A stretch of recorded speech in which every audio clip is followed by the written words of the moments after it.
Klokken er 12, og nu er det tid til Rejsby News. Vi kommer det næste stykke tid til at fokusere på Rejsby Europæiske Efterskole. Det eneste interessante i Rejsby. Skolen er lige for tiden travlt med at øve sig på dramaugen.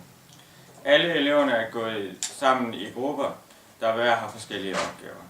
Vi skifter nu over til vores reporter, Tobias Malik, som har interviewet de forskellige grupper. Sådan der. Hej Kasper Gror. Hvad har du gang i her? Vi laver programmagasin. Det lyder hyggesomt. Når er det til tiden? Ja, selvfølgelig. Kasper Gror, mine damer og herrer. Hvorfor? Hvilke projekter er I i gang med oppe i Berlin? Vi laver rekvisitter. Okay. Når er det til tiden? Ja, det er lidt svært at vurdere nu her. Vi er først lige begyndt, men det regner vi med. Det lyder godt. Ja. Godt. Hvilke projekter har I i gang i herinde? Vi er i gang med make-up. Det lyder spændende. Når er det til tiden? Selvfølgelig gør vi det. Det er godt at høre.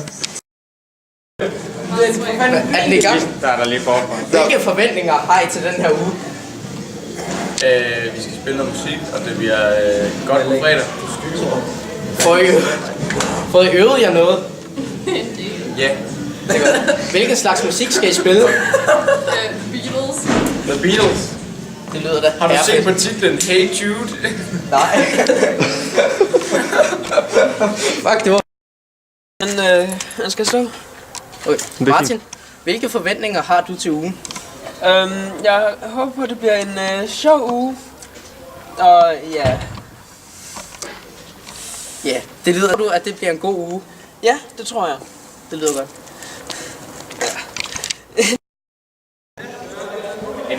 Hvilke forventninger har du til ugen? Jeg tror, det bliver en meget spændende uge. Jeg har aldrig prøvet noget lignende før, så det bliver meget nyt, men også meget interessant. Så jeg håber, at man ligesom kommer til at prøve noget nyt. Hvilke udfordringer skal du imødekomme? I og med, at jeg danser, så jeg skal selvfølgelig lære noget koreografi, men jeg skal også selv bidrage med noget, fordi vi skal lave nogle af vores egen danse.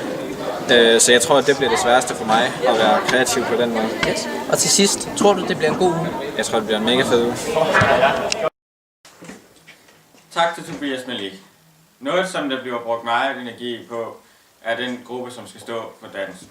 Vi fik lov til at optage vores dansegruppe i aktion.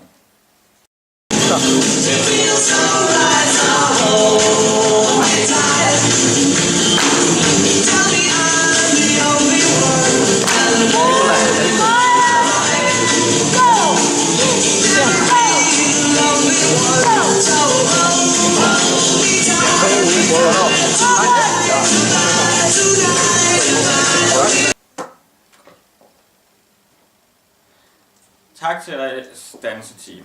Det var så alt for i dag. Vi vender tilbage i morgen ved samme tid med flere nyheder og opdateringer vedrørende Rejsby Europæiske Efterskoles dramauge.